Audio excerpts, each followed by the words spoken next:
Boa noite, meus queridos, graça e paz, sejam muito bem-vindos. Estamos aí com a graça de Deus para mais uma carta com o panorama do Novo Testamento. É um privilégio estar aqui com os irmãos e que o Espírito Santo nos capacite mais uma vez. Vamos orar em nome de Jesus? Pai das luzes, nós queremos te agradecer pela tua graça. Muito obrigado por esse dia que o Senhor criou para nos abençoar, o teu cuidado, o teu favor.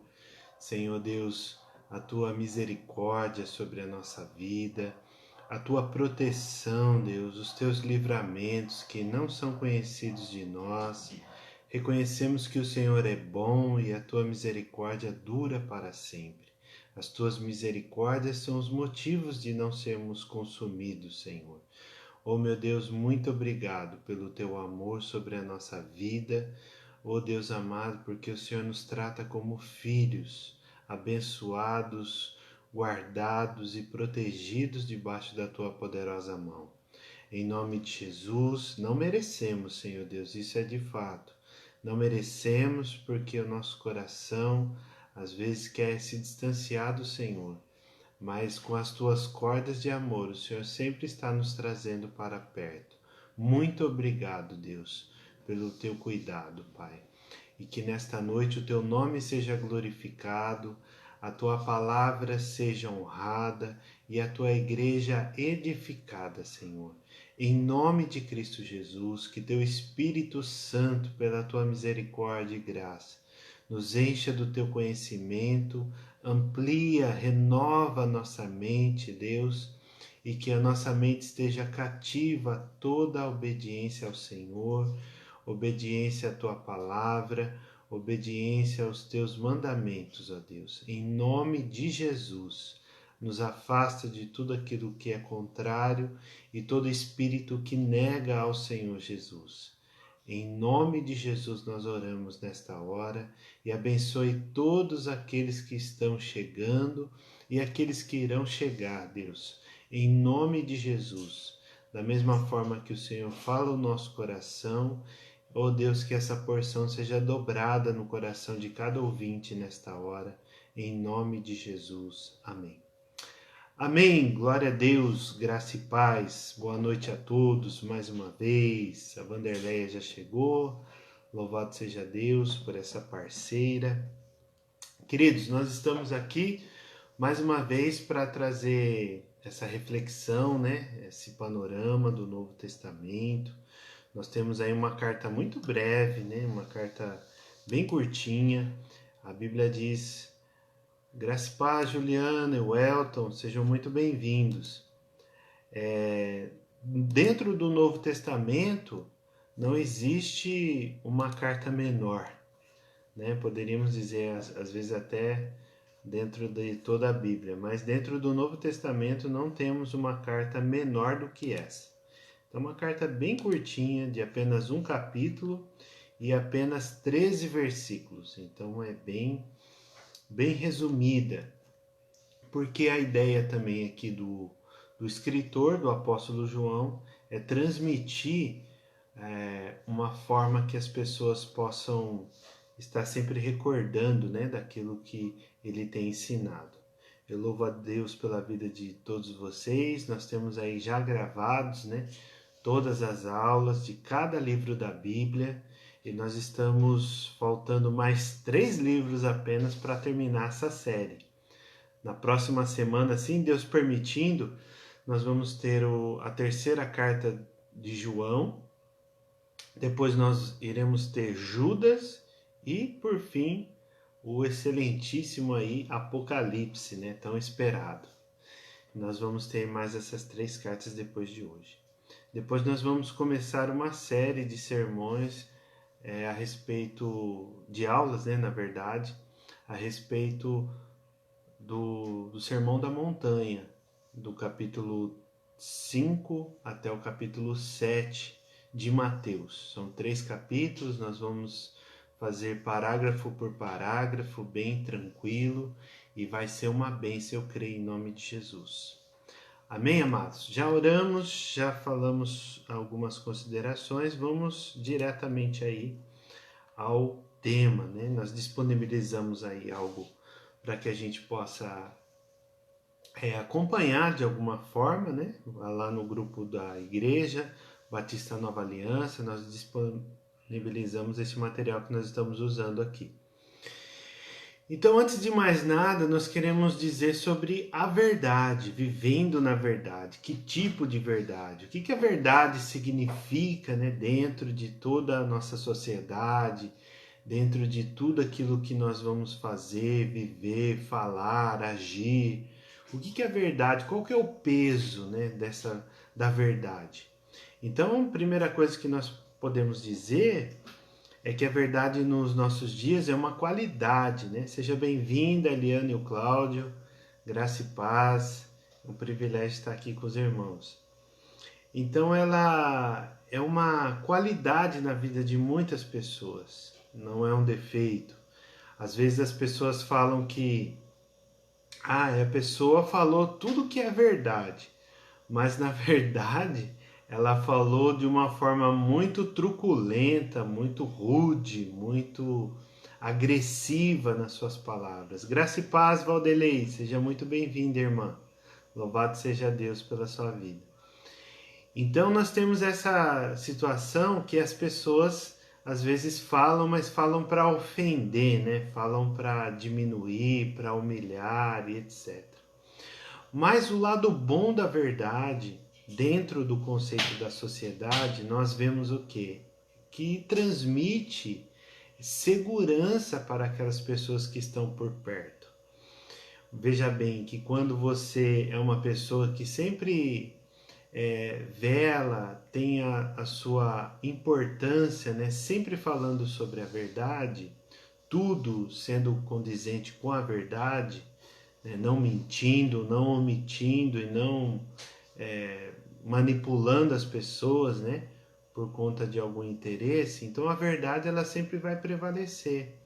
Então a verdade ela não vai ofender, a verdade ela não vai humilhar, a verdade é uma certeza que traz muita confiança dentro da sociedade. E também nós podemos dizer que ela traz, além da segurança, ela traz confiança, ela traz transparência e também ela traz unidade. Por que a verdade traz unidade? Porque as pessoas que estão falando a verdade, elas vão estar rodeadas de pessoas do bem, pessoas que pensam e velam pela verdade. Então isso traz unidade, porque quando uma pessoa fala alguma coisa, promete alguma coisa, ela cumpre aquilo que ela está falando, porque ela está velando pela verdade, mais uma vez. Então a verdade ela nunca vai trazer nenhuma situação difícil ou complicada, muitas vezes, né, dentro dos nossos relacionamentos diários, no relacionamento com a família, no relacionamento no nosso trabalho, no relacionamento na igreja, em todos os lugares. Nós devemos ser cristãos verdadeiros. E aquele cristão precisa estar sempre expressando a mais pura e excelentíssima verdade. Amém, queridos? Só que aqui João, ele não tá falando desse tipo de verdade. Eu quero chamar sua atenção para que nós possamos entender qual que é a proposta aqui do apóstolo João falando sobre a verdade. Ele está falando da verdade do evangelho, a verdade das boas novas, das boas notícias que Jesus veio e se fez carne, né? Gerado pelo Espírito, se fez carne, morreu e ressuscitou, trazendo assim a remissão dos nossos pecados.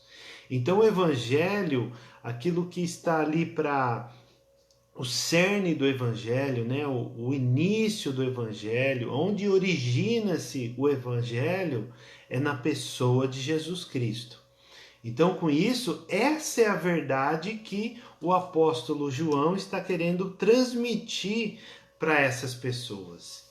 E como nós vimos na carta anterior, aqui também não é diferente, que nós podemos pensar paralelamente de uma forma que nós precisamos fazer a leitura dessa carta com 3 princípios. O primeiro é a fé verdadeira.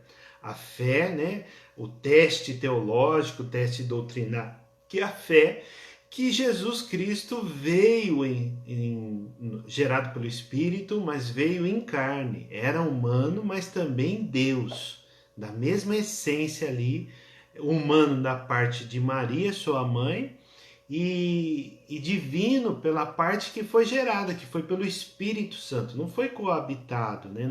Não teve relação entre homem e mulher, entre José e Maria para ser gerado o filho Jesus. Não, foi o próprio Deus que colocou essa semente da divindade dentro do útero de Maria. Então esse é o caminho da fé verdadeira. É essa que nós temos que crer, que ele é Jesus, feito filho de Deus através da carne, mas também do Espírito, e viveu aqui na terra com todos os ensinamentos, como também outros muitos profetas que existiram na época e anteriormente disso, e posteriormente também podemos dizer, mas ninguém igual a ele por conta dessa divindade, que ele foi também cheio do Espírito Santo. Graça e paz, Vilminha. Louvado seja Deus pela vida, pela sua vida. Então, aí dentro disso também nós temos o outro caminho, né? Que é o outro princípio de leitura, que é o amor verdadeiro. O amor verdadeiro é que está ali dando prova que Deus amou o mundo de tal maneira que deu seu Filho unigênito para que todo aquele que nele crê não pereça, mas tenha vida eterna. João 3,16. Então este amor que foi gerado ali para que o próprio Cristo, consciente de quem ele era aqui na Terra, não era uma coisa assim fantasiosa, imaginária, iludido por alguma coisa, não, ele tinha e tem essa convicção que aqui na Terra ele foi e sempre foi o Filho de Deus. E aí dentro disso ele, com o próprio amor, entregou a sua própria vida, né? O amor de Deus entregou a sua própria vida para morrer por nós, pelos nossos pecados. Ele nos tornou justiça dele através desse ato. Então, da mesma maneira, nós temos que ter esse princípio da leitura aqui, entendendo esse amor verdadeiro. Como nós recebemos esse amor. Imagina quando você não era crente. Imagina quando você não confessava Jesus, quando você não participava do corpo de Cristo. O que acontecia? Acontecia que você vivia uma vida pecaminosa. E Deus foi lá com o Espírito Santo e tocou na sua vida, te convenceu daquilo, dos seus pecados, você se arrependeu e hoje você serve a Deus. Glória a Deus. Então, esse amor que você recebeu do próprio Deus, através do Espírito Santo, ele que nós precisamos amar aqueles que são cristãos verdadeiros também. Não estamos fazendo separação daquele que confessa a mesma fé com aquele que não é. Mas aquele que não confessa, ele precisa ser alcançado pelo amor divino primeiramente, né? E consequentemente, ele vai ser alcançado pelo amor humano, né? Com o amor entre os irmãos, entre a igreja. Então a igreja pode conduzir este amor para esse ímpio, para essa pessoa injusta, por essa pessoa que não confessa e zomba da nossa fé. Então esse convencimento precisa vir da parte de Deus, mas você pode ser um canal de reconciliação pelo poder de Deus. Mas tudo depende desse verdadeiro amor, quando nós entendemos esse verdadeiro amor para fazer assim. E o terceiro é a obediência verdadeira. Então a obediência entra nessa parte. O que é essa obediência? A obediência é quando nós estamos levando, né, cumprindo essa ordenança do nosso Senhor Jesus de amar uns aos outros, amar a Deus acima de todas as coisas e ao nosso próximo. Então, isso nós entendemos assim um start, né, para nós podermos ler essa carta. Dentro do contexto histórico, pano de fundo, né, nós podemos fazer algumas considerações dentro dessa carta.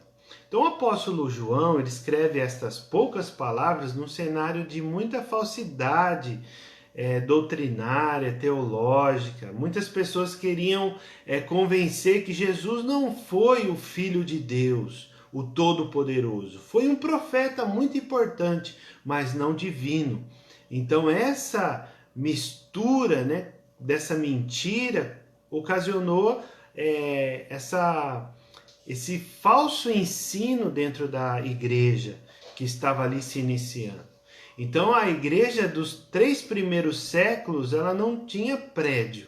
Ela sempre foi colocada ali como nas casas, né? Então nas casas que as pessoas se reuniam, nas casas que as pessoas estavam ali para adorar ao nosso Deus e ao nosso Senhor Jesus e serem cheios do Espírito Santo. Então tudo aconteceu nas casas. E na Igreja Batista Nova Aliança, nós também temos essa prática de nos reunirmos nas casas. E logo em breve, em nome de Jesus, nós vamos voltar. Então aqui esse conceito errado, né, esses falsos educadores da fé, eles inseriram esse conceito que era contra a verdade que Deus ensinou desde os tempos antigos, quando já havia sido profetizado lá em Isaías 7,14, a respeito do nascimento através da Virgem, né? Então os estudiosos apontam 2 possibilidades dentro desse pano de fundo ainda, né, de disseminação desses falsos profetas. Como nós vimos na carta anterior, eles já haviam saído de lá. Eles saíram da comunidade, só que naquele tempo, queridos, para que você possa entender melhor, existiam, vamos dizer assim, filósofos e também aquelas pessoas que se diziam que eram apóstolos, presbíteros, homens e mulheres de Deus, que viajavam para pregar o seu ensinamento, né, no caso. Então aqui também esses homens saíram dessas comunidades com o intuito de levar essa falsa doutrina para onde as pessoas o recebessem. Então ali esse é o primeiro ponto, né, que nós vamos detalhar mais na próxima aula, né, na 3ª carta de João. Mas aqui quando esse grupo saía, o que ele acreditava? Acreditava que poderia ter um meio termo. O meio termo entre o cristianismo e o judaísmo. Então essas 2 religiões, eles acreditavam que poderia ter um meio termo para não estar ali em conflito, né? Mas sim ajustando, porque os centros também de pregação era a sinagoga, era o que tinha restado, né? Provavelmente aí depois da destruição do templo. Então, se essa carta foi escrita bem mais na frente, no ano 88 ou início dos anos 90 do 1º século, então nós entendemos que o templo já havia sido destruído no ano 70. Com isso, amados, o que nós queremos dizer? Que eles estavam assim, essa crença estava dando a entender que tinha sido surgida por causa da pressão da sinagoga. Então, para ter comunhão ali, né, vamos dizer assim, entre os cristãos e os judeus que não criam que Jesus era o Messias, e toda essa religião aí nova que estava surgindo, né, para não ter esse conflito, eles estavam querendo trazer um meio termo, por conta dessa pressão mesmo. A segunda possibilidade é a mais confiável, né, que nós já até adiantamos aqui um pouco, que Jesus era assim um grande profeta. O que esse grupo separatista, né, o nome já diz, né, separados, queriam separar. Eles acreditavam que Jesus era um grande profeta, mas assim como João Batista e os próprios líderes separatistas. Então era uma pessoa importante, mas não era o Senhor Supremo encarnado. Esse é o ponto. Nós já estamos falando já desde o início. Então isso ajudava os seguidores das falsas doutrinas a se adaptar melhor aos valores da própria cultura.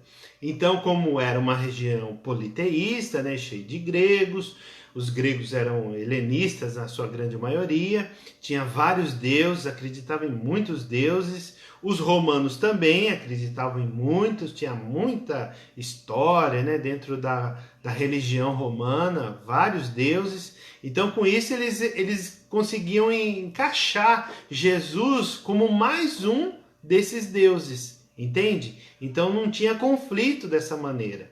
Agora, como se fala que Jesus é divino, essa afirmação naquele tempo era muito conflitante para os valores da sociedade que esses pregadores estavam visitando. Que a igreja se formou dentro disso, né? Então isso ajudava também os seguidores dessas falsas doutrinas a se adaptar melhor, né, dos valores da própria cultura, mas os afastavam da verdade proclamada pelas testemunhas oculares que haviam conhecido Jesus pessoalmente. Então o apóstolo João aqui, como nós já havíamos dito em outras aulas, ele foi o último apóstolo, segundo a tradição, a morrer. Então esse apóstolo ele viveu bastante anos, viveu muito, né? Alguns dizem que ele morreu com 98 anos, ou próximo disso, né? Então essa idade que ele tinha trouxe o quê? Trouxe essa verdade desde o princípio, quando eles estavam ali andando com Jesus. Por isso que fala de testemunhas oculares, que nós vamos ver agora logo em seguida. Tá bom? Então o apóstolo João era um dos 12, né, como nós vimos semana passada, 12 discípulos de Jesus Cristo, escritor também do Evangelho de João, que leva o seu nome, primeira, segunda e terceira carta, e se auto-intitula, o presbítero. O que era o presbítero naquele tempo? O presbítero era o ancião, era aquela pessoa mais velha, mais respeitada. Então, provavelmente, como nós falamos também em outra oportunidade, esse apóstolo já era muito conhecido daquela região. Pode ser Éfeso, né? Pode ser até a própria Jerusalém. Então tem todo esse contexto aí. Vanderlei, graça e paz, irmão, seja bem-vindo. O Douglas, a Regiane, sejam muito bem-vindos. Então, nós temos aí esse pano de fundo, né? Que nós vamos estar caminhando por ele. Então esse presbítero ele tinha essa função de supervisionar, mas ele já estava ali bem adaptado, bem ali seleto, né? Bem conhecido por aquelas pessoas, pelos irmãos em Cristo. Então por isso ele estava se apresentando dessa maneira. Ok? Tudo bem até aí? Se tiver alguma dúvida, pergunte por favor. Então a data nós já havíamos dito. O que ele escreveu nessa carta de 13 versículos? Nós temos aí, João escreveu uma advertência a seus conhecidos leitores contra falsos educadores que negaram a encarnação de Cristo. Então aqui, como eles estavam ali, saíram da igreja, estavam indo para outra localidade, então o apóstolo João estava mandando essa carta para uma outra região. Provavelmente não é a mesma que da primeira e também provavelmente não é a mesma que a terceira, mas pode ser próximo. Mas como esses falsos mestres que saíram da igreja local estavam ensinando que Jesus não foi encarnado, então poderiam eles estar indo para outra região. Vamos dizer que eles saíram de São Paulo e foram para o Paraná. Então ele manda uma carta para o Paraná. Eles saíram e foram para Santa Catarina. Então manda uma outra carta lá para Santa Catarina, entenderam? Então esse é o propósito, mais ou menos, né? Uma ilustração assim para você possa entender. Um exemplo bem simples. Então, essa preocupação do apóstolo João era para evitar que essas pessoas concordassem com isso.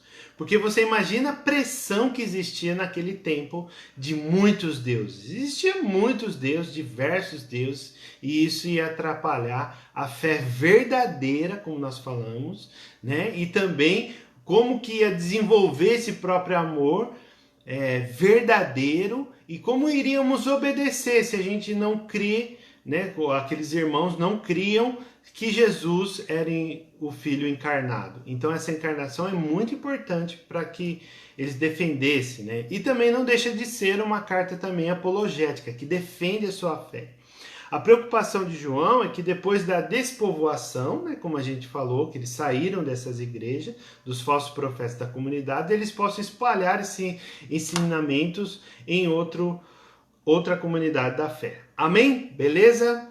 Vamos lá prosseguindo. Então, vivendo na verdade, uma caminhada aí pela segunda carta do apóstolo João. Então, vamos ler, né? Vamos ler aqui os versículos. Espero que você esteja aí com a sua Bíblia aberta, seu caderno de anotação, e anote aquilo que você achar relevante, importante aí no seu conhecimento. Abra sua Bíblia aí, eu vou estar lendo a Nova Almeida atualizada, na segunda carta do apóstolo João, e no capítulo 1, e versículo 1, só tem 13 versículos, né? Diz assim: o presbítero, a senhora eleita e aos seus filhos, a quem eu amo, na verdade, não somente eu, mas também todos os que conhecem a verdade. Por causa da verdade que permanece em nós e conosco estará para sempre. Que a graça, a misericórdia e a paz da parte de Deus Pai e de Jesus Cristo, o Filho do Pai, estejam conosco em verdade e amor. Olha como que clareia, né, depois dessa introdução que nós fizemos, quando nós nos deparamos com esses versículos. Então, as ideias já estão bem mais fáceis ali de você perceber. Eu, assim espero, né, que esse é o nosso objetivo, né, de transmitir para você esse conhecimento histórico para que você possa ler com mais segurança essa segunda carta de João. Então nós vemos aqui um personagem, o presbítero. Então nós já falamos que é o apóstolo João. Agora, e essa senhora eleita e os seus filhos? Quem será essa mulher, né? Ou pode ser uma outra possibilidade, que seja uma igreja, né? Então nós vamos ver aqui várias possibilidades existe mais de 5 possibilidades. Mas uma delas é que essa mulher chamava Electa. É uma possibilidade do nome próprio dela, que chama Electa. E é uma senhora, chama ela de senhora ou senhora, né? Dependendo da região aí. Senhora eleita. E os seus filhos. Então, naquele tempo também os filósofos, aquelas pessoas itinerantes, né, que davam as suas palestras daquela época, eles chamavam seus seguidores de filhos. Então aqui pode ser que sejam os discípulos dessa mulher. Provavelmente, né, eu entendo que é uma mulher de fato, né, e essa mulher estava ali recebendo os irmãos da fé, junto com os seus filhos, né, a sua casa estava ali reunida, e também recebia muitos outros irmãos naquela casa, né? Então ali ele se dirigiu a essa mulher. Então vamos iniciar por esse princípio, né? Que essa mulher é a senhora eleita. E também não deixa de ser a igreja, porque ali sim se reunia a igreja. 10, 20, 30 pessoas lá naquela localidade, mas era a igreja. Entenderam? Então, com isso, amados, nós temos esses dois personagens aí, 3, né, com seus filhos, que não só filhos biológicos, mas filhos na fé, os outros filhos de Deus que estavam lá. Por causa da verdade, olha aí, e não somente eu, a quem eu amo na verdade, ao amor verdadeiro, que o apóstolo João está falando. Vamos ler de novo o versículo 1. O presbítero, a senhora eleita e a seus filhos, a quem eu amo na verdade. Então, na verdade do quê? Do evangelho. E não somente eu, mas todos os que conhecem a verdade. Então, a mesma fé que existe dentro da comunidade, a comunidade da fé de Jesus Cristo, a igreja de Jesus Cristo, a igreja universal, né? Toda essa igreja que existe em todo lugar, ama por quê? Porque ela se identifica com a mesma fé. Então, às vezes você visita uma outra cidade, você se depara com os outros irmãos, e esses irmãos estão ali, e você pensa assim, fala, meu Deus, né? Como eu estou me sentindo tão em casa. Você vai em outra igreja, outra denominação, e as pessoas te tratam com tanto amor, com tanto respeito, com tanta atenção, que você fala, meu, como que é verdadeiro esse amor que as pessoas estão expressando. Então, é da mesma forma que o apóstolo João está querendo dizer aqui. Mas também todos os que conhecem a verdade também os ama. Os ama aonde? Na verdade. Então, a verdade do evangelho. Por causa da verdade que permanece em nós e conosco estará para sempre. Então, essa fé inabalável na encarnação de Cristo, no amor verdadeiro e na obediência dos seus mandamentos. Esse é o resumo de viver na verdade, né? Aí ele diz que é uma saudação, né, normal, como não tinha na primeira carta, nessa ele já está se dirigindo, porque ele já coloca um remetente ali, que é a Senhora eleita. Que a graça, a misericórdia e a paz da parte de Deus Pai e de Jesus Cristo, o Filho do Pai. Olha só como que ele quer enfatizar essa verdade. Que não foi uma pessoa comum como todos os outros, não. Ele foi o unigênito, né? Como ele diz também lá no Evangelho de João. Mas ele diz aqui que ele está falando o quê? Quando ele fala o Filho do Pai, ele está falando que é o unigênito, aquele que nasceu primeiro, né? De forma primogênita, né, nesse sentido, mas também unigênito, que foi a própria semente do Espírito que gerou no ventre de Maria. Estejam conosco em verdade e amor. Amém? Então fiquei muito alegre por ter encontrado alguns de seus filhos que andam na verdade, de acordo com o mandamento que recebemos do Pai. Então esse mandamento não é novo, esse mandamento ele não está sendo inventado agora. Não, esse mandamento nós encontramos lá desde o livro de Levítico, né, por exemplo, de amar as pessoas. Então está aí, né, essa verdade que eles já conhecem muito bem, né? Eles já conhecem muito bem, e essa verdade que nós precisamos estar sempre entendendo. Acho que é 19, 18, né? Acabei não anotando aqui, mas no livro da lei, então ele está se remetendo a isso, para conhecer a verdade. Então essa ênfase, né, de João nesses versículos é amar os outros. Isso é obediência de todo mandamento que requer que seja obedecido pelos homens e pelos verdadeiros cristãos. Então observe bem aqui que nós já recebemos, né? Então ele está falando para aquele povo que já recebeu, e nós também já recebemos. Agora, por que nós às vezes temos resistência de amar? Amar, querido, não é só elogiar a pessoa, não. Amar não quer dizer isso. Você elogiar, falar bem daquela pessoa, isso não é amor. Amor é você estar perto, amor é você ouvir aquela pessoa. Amor é você visitar, fazer uma oração. Se ela passar por necessidade, você ajudar ela. Então, não só de palavras, né, como nós vimos semana passada, mas de ação, de atitude. Então, obediência no amor aqui, o amor verdadeiro, o amor que se importa. Então, essa é a finalidade, né? O amor verdadeiro é aquele que se importa com o próximo. Então, esse sim. Quando a pessoa te manda uma mensagem, e aí, como que você tá? Aí depois, não tô muito bem. Quer que eu vou aí, faça uma visita, oro por você? Não, eu aceito. Então, isso é se importar. Aí vai lá, às vezes a pessoa está passando por dificuldade financeira, você ir lá e ajuda, estende a mão, levando roupa, levando comida, porque é isso que nos garante, né, que não vai faltar se nós buscarmos o reino de Deus em primeiro lugar. Estas coisas que nós não devemos nos preocupar, então estas coisas, a comida e a roupa não vai faltar. Então, Jesus ele sempre nos fala para não se preocupar com isso, né? Prosseguimos então, amados irmãos, e nós achei que ia fazer em 40 minutos essa aula, olha só, quanta coisa tem, né? Então, fiquei muito alegre por ter encontrado alguns de seus filhos que andam na verdade de acordo com o mandamento que recebemos do Pai.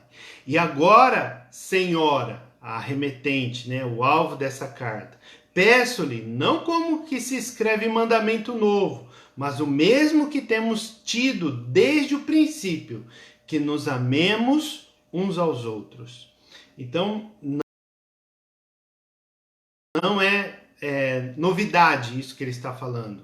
Mas ele está o quê? Enfatizando, ele está relembrando, ele está ali colocando em destaque essa verdade que nós devemos amar uns aos outros. Amar quem? Essas pessoas que estão ali na casa dela, essas pessoas que estão ali ouvindo o evangelho, orando, buscando o favor de Deus, procurando a Deus em todas as coisas. Então esse amor que precisa, né, ser expressado.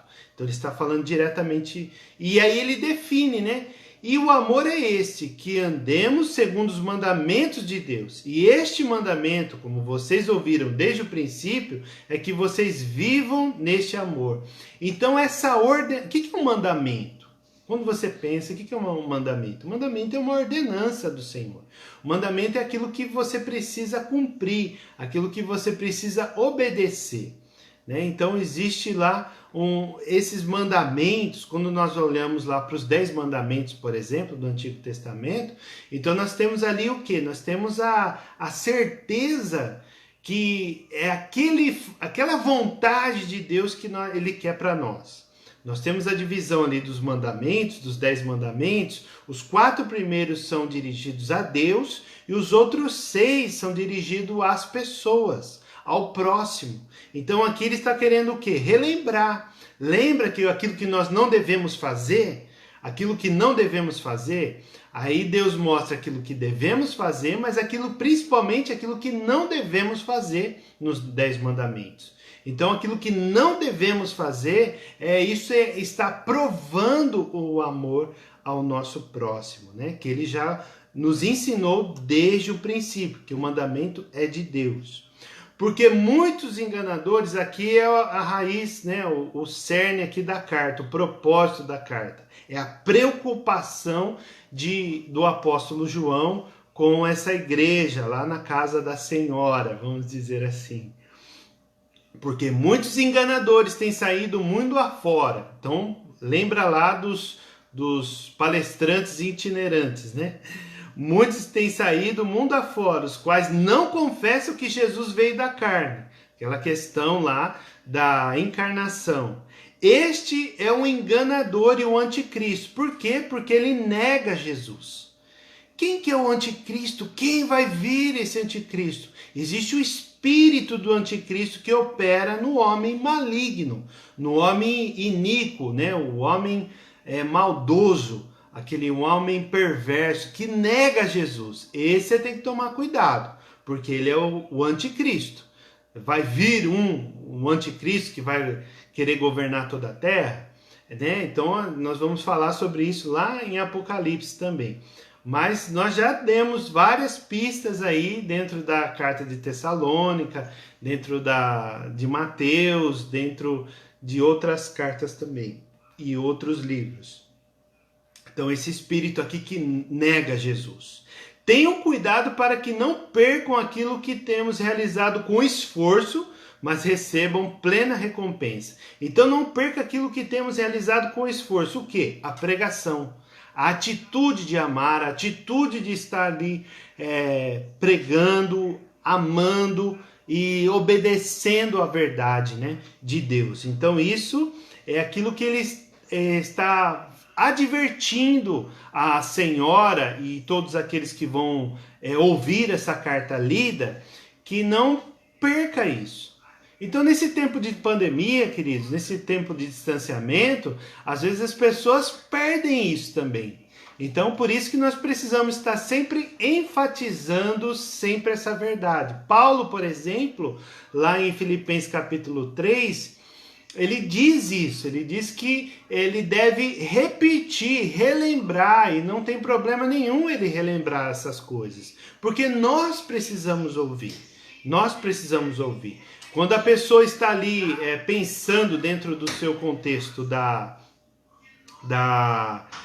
ideia, né, do ISO 9000, por exemplo, né, da qualidade, então ele está sempre preocupado em repetir sempre aquele treinamento, aquelas coisas, aqueles valores, aqueles princípios, para quê? Para que a empresa vá bem. Então aqui nós às vezes achamos assim, essa palavra eu já ouvi, essa palavra, o meu pastor já pregou várias vezes, o professor isso, o líder aquilo, ele está sendo repetitivo demais. Por um lado, pode ser, é uma verdade. Graça e paz, Valdão, seja bem-vindo, irmão. Deus abençoe. Mas por outro também, existe uma preocupação para que tenham cuidado, para que não percam aquilo que temos realizado com esforço, mas recebam plena recompensa. Então essa plena recompensa significa isso. Todo aquele que vai além da doutrina de Cristo e nela não permanece, não tem Deus. Então esse é o ponto.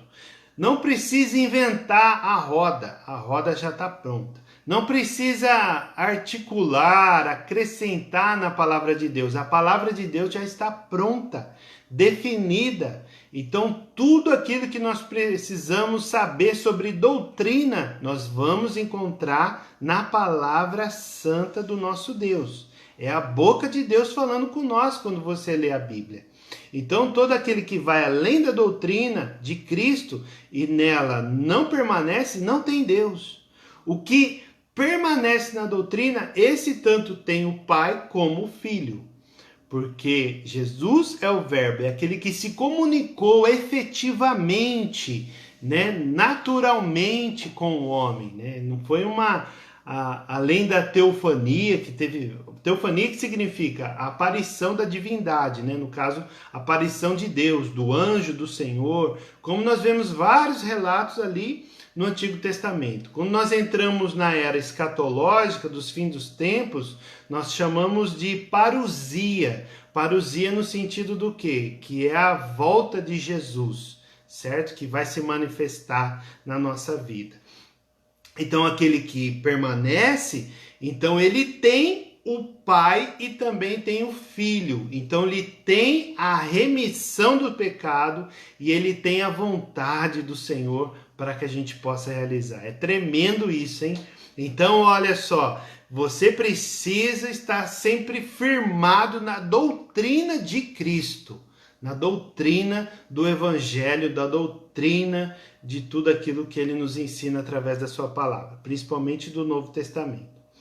Se alguém for até vocês não levar esta doutrina, não recebam em casa. Olha só que advertência. Nós vamos estar ali estudando mais na próxima aula a respeito disso. Mas eu quero te salientar nesta hora, é assim, se a pessoa não confessa a mesma fé, João está querendo falar aqui para essa senhora ou sua senhora que ela não receba na sua casa. Entende? Como que você vai fazer um churrasco? Como que você vai hospedar essa pessoa se ela é um viajante? Como que você vai ter um relacionamento com ela? Em oração, no mesmo espírito, se ela não confessa essa doutrina da salvação, a doutrina da encarnação, por exemplo, a doutrina do novo nascimento. Então, é difícil nós ser compatível com essa mesma ideia. Então nós precisamos velar, proteger a nossa vida, proteger a nossa família, proteger a comunidade, a célula, o grupo, a igreja desse tipo de pessoa que não confessa essa mesma doutrina e a doutrina de Cristo. Não leve para a sua casa. E onde está a senhora eleita? Onde estão os seus filhos? Na sua casa. Entendeu? Então, às vezes, não leva nem para a igreja, Então, essas pessoas. Então, esse é o cuidado. Graças a Deus, nós não temos essa preocupação, Aqui, porque o nosso pastor, ele tem muito cuidado a respeito disso. Mas é interessante dizer que isso também serve para nosso lar, para a nossa casa. Por quê? Aquele que lhe dá boas-vindas se faz cúmplice das suas obras más. Meu Deus, como isso é forte, queridos. Ele está falando do quê? Se você está recebendo essas pessoas, está boas-vindas, saudando com todo esmero essas coisas, o que acontece? Você está concordando com aquilo que ela pensa. Você está concordando se ela serve outros deuses. você está concordando com tudo aquilo que essa pessoa faz. Então nós temos que ter esse cuidado, porque você imagina a complicação que ia ter. Existiam cartas, nós vamos falar isso também um pouquinho mais à frente, mas existiam cartas de recomendação quando um judeu ia receber outro. Então tinha que ser o hospitaleiro, né, que ia receber aquele viajante, aquela família, aquelas pessoas. Eles recebiam cartas de recomendação para que aquela pessoa pudesse ficar ali. Eu não conheço, mas o fulano está indicando. Então, amém, glória a Deus. Então, ele confessa a mesma fé, é um bom judeu, então eu vou receber ele em casa. Agora, no nosso tempo, é da mesma maneira.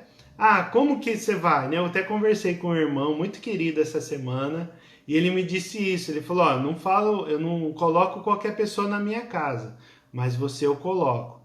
Então, da mesma forma, recíproco, né? A gente também recebe esse irmão muito querido aí que a gente viu essa semana.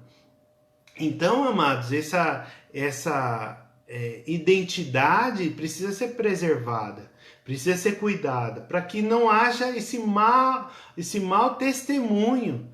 Porque se a pessoa confessa outra religião, confessa outra doutrina, confessa outras coisas, você está recebendo ele lá na sua casa, ou na igreja, ou em algum lugar, o que acontece? As pessoas vão duvidar disso. Fala, opa, peraí, por que o fulano, né, tá recebendo aquele lá? Daqui a pouco essas coisas lá acontecer, né? Então a gente precisa tomar muito cuidado para que o nome do Senhor seja glorificado. Esse é o nosso objetivo, está sempre olhando para o Senhor, honrando o seu nome, honrando a palavra de Deus e edificando a igreja. Se isso não traz proveito nenhum, não tem motivo também de ser cúmplice dessas obras más, né? E por fim aqui, nós temos, ainda tinha muitas coisas a lhe escrever, mas não quis fazê-lo com papel e tinta, pois espero ir visitá-los e conversaremos pessoalmente para que a nossa alegria seja completa. Neste versículo aqui, queridos, ele está falando do quê? Que ele... Errado não está. Verdade. Cláudio e a Eliana estão escrevendo aí. Errado não está, né? Então é bem isso mesmo. Então nós temos aqui, nesse versículo 12, está dizendo o quê? Ainda tinha muitas coisas a lhe escrever. Porque você vê que esse era o tamanho do papel que existia, o papiro, né? O papel que ele estava escrevendo. Então o papiro era vamos ver aqui, né? Que a gente escreve para não esquecer, né? O papel, né, que o versículo aqui em questão menciona, é o papiro usado na época, feito de fibras e enrolado como pergaminho. Então ele está ali representando essa carta, né? Um pergaminho enroladinho, mas era curto, porque você imagina, vamos dizer que era uma folha de sulfite, desse tamanho, mais ou menos, né? Então esse tamanho era muito pequeno, então ele escreveu só esses versículos, né, para nós, só essa correspondência, que é bem curta. E a ideia era o quê? Muito em breve ver eles pessoalmente. E olha só, se a gente considerar que ele já está numa idade avançada, imagina ele tá indo nesse deslocamento para visitar esses irmãos. Ou também ele poderia estar recebendo esses irmãos. E para escrever, usava-se um caniço afiado, né, na ponta. Então esse caniço, esse objeto, né, de osso ali, ele ia usar para escrever. Mas como que era essa tinta? Essa tinta era composta de carvão. Carvão, goma vegetal e água. Então era uma mistura que ele usava isso, como se fosse essas penas que a gente vê aí séculos passados. Então é mais ou menos isso. Seriam dessa forma, mas era um caniço, não era uma pena que escrevia isso. Então a carta naquela época era o substituto inferior da presença física, né? Então nada se compara à presença. Isso é tremendo, queridos, porque assim, a carta é muito importante. Louvado seja Deus por essas cartas que os apóstolos, os homens de Deus escreveram para se comunicar com a igreja, porque hoje nós temos o Novo Testamento, né? Nós temos os livros registrados do Antigo Testamento, graças a Deus por isso, mas nada se compara à presença, nós estarmos juntos das outras pessoas. Então isso não tem substituto ao mesmo nível, né? Não existe isso. Então a esperança de João era encontrar face a face os seus leitores para tratar dos assuntos relatados, né? Então, contudo, queridos, o que queremos dizer aqui para garantir? Podemos garantir, né, na verdade, que as Escrituras Sagradas nos fazem caminhar nos trilhos da nossa vida. Caminhar no trilho de Deus, caminhar na vontade de Deus, caminhar no propósito de Deus. Então você não precisa servir ao Senhor com os seus recursos. Deus não está interessado nos seus recursos. Deus está interessado nos seus dons. Isso sim, a igreja está interessada nos seus dons. Se você contribuir com a casa do Senhor, com certeza você vai ser próspero, vai ser abençoado, porque é uma obra social também que está envolvida. Mas o que Deus está interessado? Está interessado nos seus dons. O que a igreja está interessada? Está interessado nos seus dons. Como que você pode servir ao Senhor nesse trilho? Manifestando a fé verdadeira, manifestando o amor verdadeiro e manifestando a obediência verdadeira. Então a prática, tudo isso é prática. Tudo isso é você proclamar. A prática. Então, na prática desses princípios, estamos seguros que o engano não baterá à nossa porta e se hospedará em nosso conhecimento. O que isso quer dizer? Quer dizer o quê? Que a gente não vai seguir qualquer vento de doutrina, não qualquer ideia nova ou outra coisa que vai bater na sua porta. Não precisa. Porque você está ali firmado no conhecimento bíblico, que é a palavra de Deus, e essa palavra é verdadeira. É a voz do nosso Deus, é a voz do nosso Senhor Jesus que está ali dizendo. Então, quando você tem esses fundamentos dentro do seu coração, a palavra de Deus está aí recheada e sempre relembrando na sua mente, quando vem esse espírito de engano, quando vem essas pessoas aí querer se hospedar na sua casa, né, hospedar na sua alma também, né? A pastora Beatriz é a área dela, né? Nessa alma, alojar aí com esses enganos, então vai gerar dúvida. Mas se você está solidificado no fundamento da doutrina de Cristo, que o apóstolo João aqui está querendo enfatizar, então isso não vai ter problema para você. Não vai ter problema. Amém, queridos? Então, com a verdade guardada em nossos corações, iremos identificar facilmente aqueles que querem persuadir-nos, destilando venenos de conforto e de ganância. Então, o que induz o homem? Induz o conforto e também a ganância. Então, existe, para vocês terem uma ideia, né? Um exemplo bem simplista. Mas muitas pessoas gananciosas caem no conto do bilhete. Isso é tão antigo, queridos, já faz mais de 100 anos que existem esses contos aí de bilhete. Que, eu recebi um bilhete premiado, mas é 30 mil, tô vendendo esse bilhete aqui por 5 mil, porque tem que provar isso, levar documento aqui, não tenho, eu nem preciso desse dinheiro. Aí a pessoa vai lá, 5 mil, vou ganhar 30? Vou lá e compro. Pessoas instruídas, né? Tem aqueles desfavorecidos, né? Que não tem muito conhecimento, não tem muita educação, não tem cultura, mas também tem aqueles já espertalhões que vai, não, eu quero isso.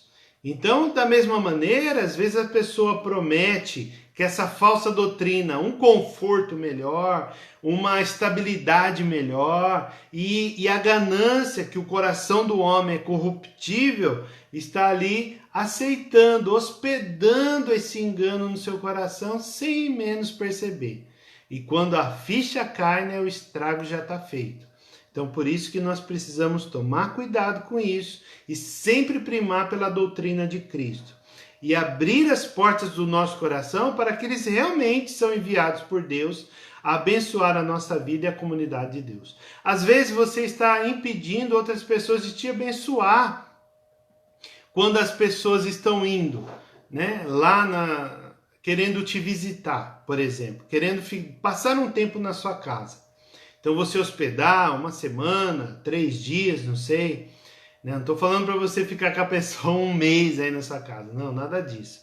Mas estou falando que às vezes é uma possibilidade de você ser abençoado. Às vezes aquela pessoa é um canal de Deus, né? Como o apóstolo Pedro fala, que às vezes estamos hospedando anjos, né? Então, Pedro ou o escritor de Hebreus, agora me confundi. Mas a gente vê essa ideia, né, de estar recebendo. Então nós precisamos ter o coração aberto para receber essas pessoas, para interagir com elas. E da mesma forma, quando você for para outro lugar. Às vezes você fala, não vou ficar na casa de fulano, que eu não quero constranger, eu não quero trazer preocupação, não quero trazer nenhum desconforto, não quero ser desagradável. Mas às vezes Deus está te incomodando para você ir lá se hospedar nessa casa dessa pessoa para ministrar a vida dela, para trazer uma libertação, para fazer uma oração e repreender um espírito lá de remorso. Tantas coisas, né, que a gente vê. Então nós precisamos estar sempre com o nosso coração aberto, tanto para ir como para receber pessoas também. Porque nós precisamos ser ministrados, mas também nós precisamos ministrar também as outras pessoas. Amém, queridos? Louvado seja Deus. É um pouquinho mais curta aqui essa aula, mas acredito que foi edificante para a sua vida. Nós vamos ver mais detalhes na próxima aula a respeito dessas questões, né? De cartas de recomendação. Então, na terceira carta de João, tem bastante detalhes que nós vamos explanar aqui a respeito de 3 personagens, hein? Demétrios, Gaio e o outro lá que eu esqueci agora. Amém? Vamos orar? Se você tem um pedido de oração, coloque aí em nome de Jesus. Pai, nós queremos te agradecer por esse tempo tão privilegiado, Deus, de estarmos aqui. Oh Deus, meditando na Tua Palavra. Isso nos fortalece, Deus, a meditação da Tua Palavra, esses pensamentos que nós possamos aplicar na nossa vida, Deus. Oh meu Pai, em nome de Jesus, que o Senhor nos guarde, nos proteja pela doutrina de Cristo, Pai. E que, oh Deus amado, nós sejamos abençoados, protegidos em nome de Jesus, Pai.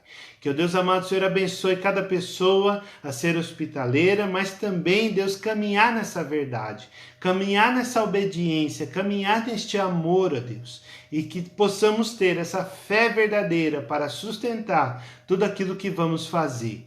Em nome de Jesus, nos ajude, Deus, a nos manter pessoas fiéis na casa do Senhor, em o nome de Jesus. Amém. Amém, queridos? Louvado seja Deus. Até a próxima semana. Estaremos aqui às quintas-feiras, às 20 horas, assim Deus permitindo. Beijo no coração, graça e paz.